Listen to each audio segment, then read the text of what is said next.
Is this thing on? So here we have exercise 1. It is technically the warm-up, although we're still getting a good bit of muscle recruitment. Activating the whole posterior chain, so glutes, hams, all the way through upper lower mid back, because today's back day. So on my back day I like to do a conventional deadlift, so this is the perfect way to warm the muscles up, get a bit of a pump, get a bit of activation, and move into the second exercise, which is going to be a pullover. The idea is to work the lats without working the biceps, and then everything should be warm and ready, and then we're going to move into a good conventional deadlift then. Lyndon already feels sick, so this is probably not going to get much better for him today, but we shall see. Got a big dick.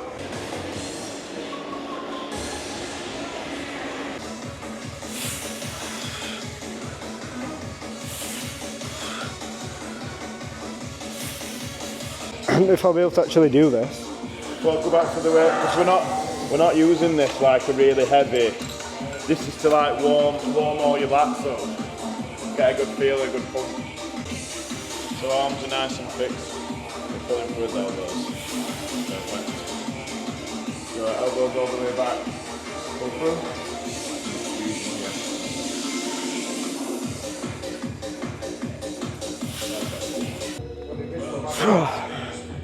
Good job there. Oh yeah. So this is exercise 2. Standing cable pullover. I think I said the idea behind this exercise is to bring some lat in with no bicep. It's kind of like a pre-exhaust, so we're really feeling the lat pulling through. You can use any attachment, but it has to be primal, because primal makes you twice as big. So the key with this exercise, like almost any back exercise, is to pull through your elbows. Nice and controlled, nice squeeze. We're shooting for like 20 reps on these sets, because again, we're just warming up. We'll get a little bit of muscle fatigue and muscle work, but we're just warming up, getting ready for the next ruthless exercise, which will follow, which is the deadlift.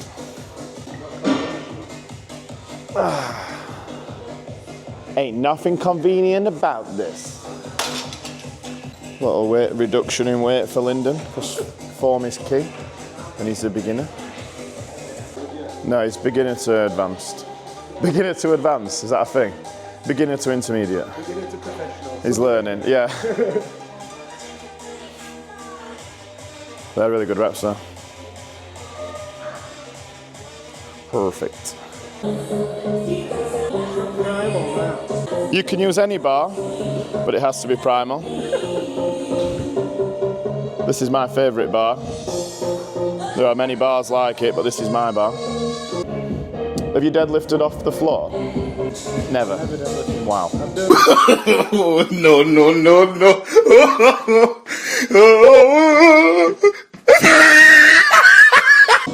So exercise 3. Conventional deadlift.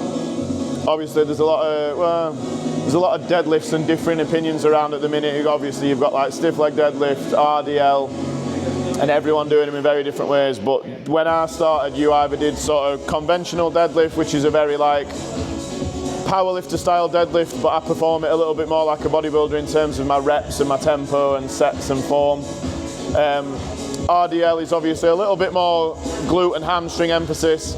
I do an RDL stiff leg deadlift, but I do that with a dumbbell, and I do it much lighter and much stricter. When I see people doing like max 1 rep really heavy RDLs, I kind of feel like that defeats the object or the purpose of an RDL for me personally.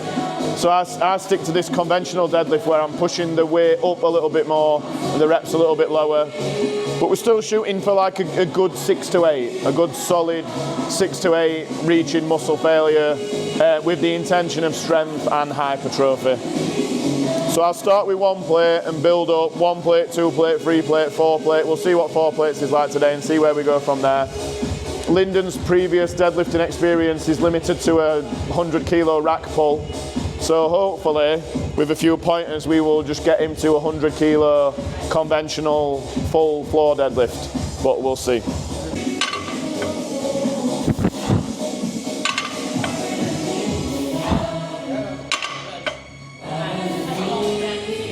So, for like a full conventional deadlift, you want the bar to stay close to your legs, because if the bar starts to drift forward, it'll just pull you forward and it'll be off your centre of gravity then, which will make it harder. So the main key with a deadlift is to keep your back straight. Obviously you get people that tend to do this a little bit, especially if they're going too heavy, and it's just putting your back in a compromising position. So just straight back. You don't have to be like really upright. You can have your posture over a little bit, but you just need that back straight. Nice and straight, nice and close to your legs. And don't lean too much at the top. So just vertical. So a nice strong grip, bar close to your legs. Really nice. Control it down, touch the floor. 2. 3, really good. 9 and 10. Yeah. Good.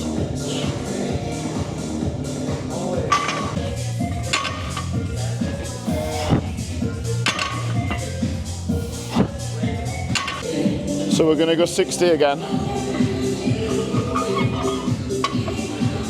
But what I want you to do with this one, no, that's just to roll it up onto all. I'll talk to the fans about that in a second. I want you to just, the same as last time, but have that number 10 in your head to start with, and I want the pull to be a bit faster and a bit more explosive. So like good strong pull, control it down, touch the floor, and just rattle 10 off. Really good 10. Nice and strong, nice and powerful. Easy 10. 2. 3. 4. 8. 9. Big 10. Really nice. Good. Very, very good.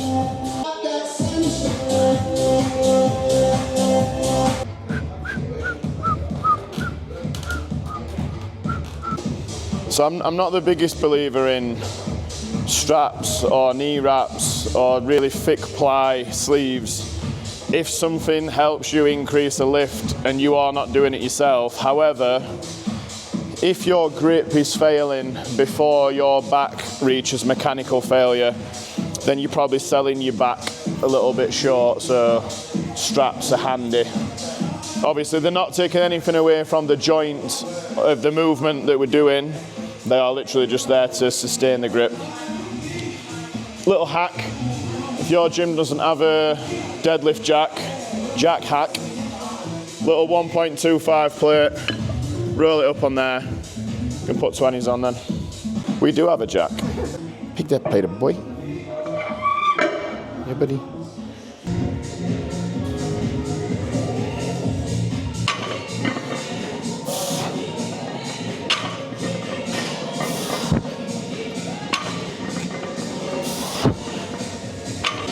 Eight to 20 and a 10. Deadlift jack 101, boy. Right, so we're going same again. Good 10. Good 10 reps. Good strong grip. Arms nice and relaxed. Back straight. Drive through your legs, straight up your shins. 1. Control. Get the touch. Drive fast. 2. There we go. 3. Good 4. Nice. Really good set. So this is probably top set deadlift, 180. I'm not exactly at like peak strength at the minute. I've had a couple of months of like a maintenance health phase.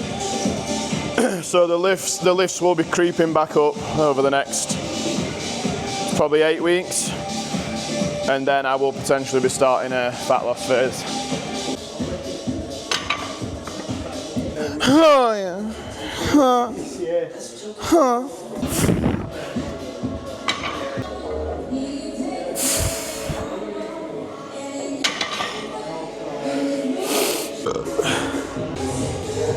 So that's deadlifts done.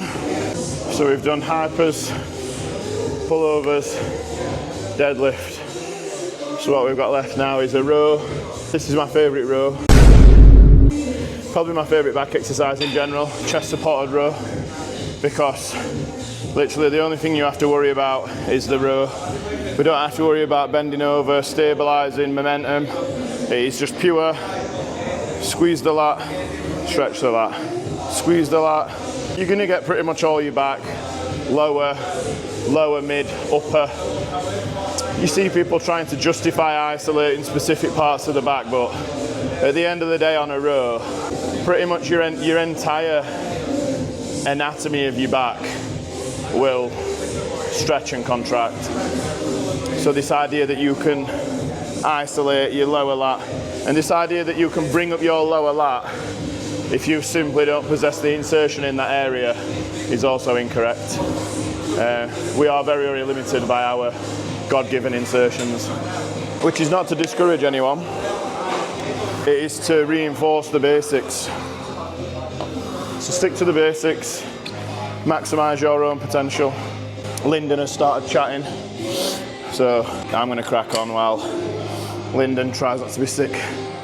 Chest up, good posture, pull through with the elbow, control, squeeze the lat, stretch the lat, squeeze the lat, stretch the lat, squeeze the lat. Way too heavy here, we're just warming up. You'll notice every set that I do, like pyramids up. And to be fair, a lot of the earlier sets, we are saving reps. Obviously, we're not going to failure. We're acclimatizing to like top set, failure weight in the safest way possible. Squeeze, control. Squeeze, control. We don't want to waste too much energy on lighter weight.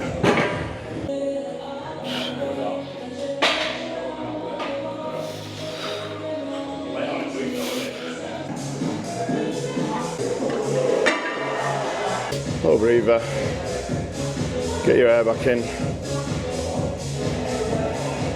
Mentally prepare for that next set. Whenever I do I did anatomy when I was really young. I chose sport at comprehensive school and then at college. So that, and I had a lot of books with anatomy in them even when I started training. So whenever I think about exercises or posing or my own physique, I can always just see an anatomy chart really. So a lot of people do stop, start, stop, start, A, B. And I always say to people, what you need to think about is stretching your lats and see that lat and then squeeze the lat. And what you need to be seeing in your head, especially when you're interested in bodybuilding, you've watched a lot of training, you know what it should look like, what a stretch lat should look like and a squeeze lat. And that's another way I help people learn how to flare the lats as well, because some people struggle to flare the lats, but once they get that stretch and squeeze feel that they've never had before because they've just been doing A to B, that suddenly wakes that up then. Set number 2, still be super light, keeping them strict, working on that feel, acclimatising to the weight.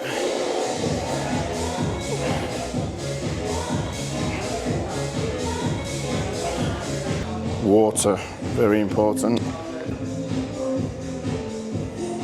throughout the day, but especially during training. Intra, very important. Chemical warfare, nitro pump, intrasurgence, and I've got Vitago as well actually, that I've just started using. Intra carb powder and creatine. So set number 3, 3 plates. This will be close. I normally leave some 10s on this so the paint don't get scratched, because this is my gym, so I'm very OCD about looking after the gym as well. So this is a little bit lighter than normal, but I'll probably do a set with this and then maybe put a 10 or a 20 on for last set.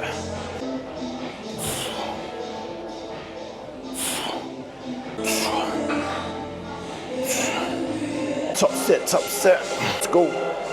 1. A little squeeze. Nice. Yep.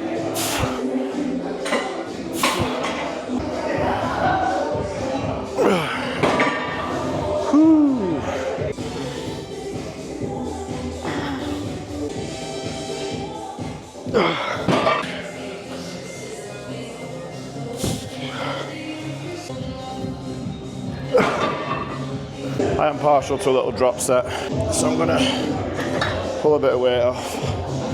Do a little drop set. Whenever I do a drop like this, I always just go to double arm, just a bit easier. Just to finish off.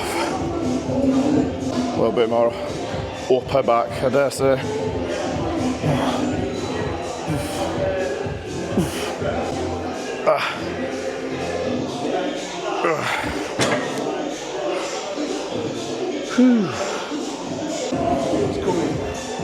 You look very good. Big Steve. Six weeks, Steve. 4 weeks. 4 weeks. Unbelievable. Just started to Steve Howarth. 4 weeks out. Unbelievable condition. Old git. 4 weeks out from old git class. So you've seen the hyperextension, the pullover, the deadlift, the hammer strength. I think it's called an iso row technically. Another piece of hammer strength underhand pull down, which is a 2-in-1 machine with the incline press. I did originally order separate pieces, but one of them actually, believe it or not, got lost. And then this one came available. And I was worried that the 2-in-1 would detract from either side, like on an individual piece, but it actually doesn't. Still a very, very good piece. The only problem is you can't use both sides at the same time, but we've got a good close-knit number of people at this gym, so everyone trains in unison. But same as always, drive, squeeze, control, squeeze. Easy 10. Woo.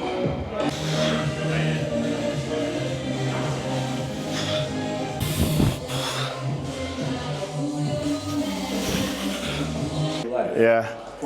Yeah. Yeah. Good. Good. So we are doing back and biceps today. Biceps is easy. Bicep curls, tough failure. I normally do 1 palm up exercise, 1 hammer variation, and I do a little bit of forearm and grip training as well. Part of that is because if I don't, I get bad elbows from like tight forearms, but also I want like muscular forearms. But just pyramid on bicep curl.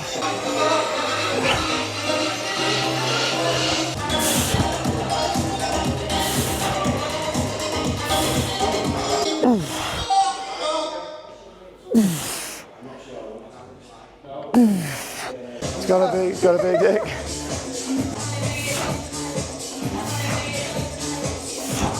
It's gotta be a prick.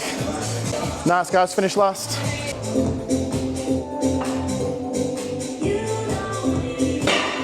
So that's back and biceps.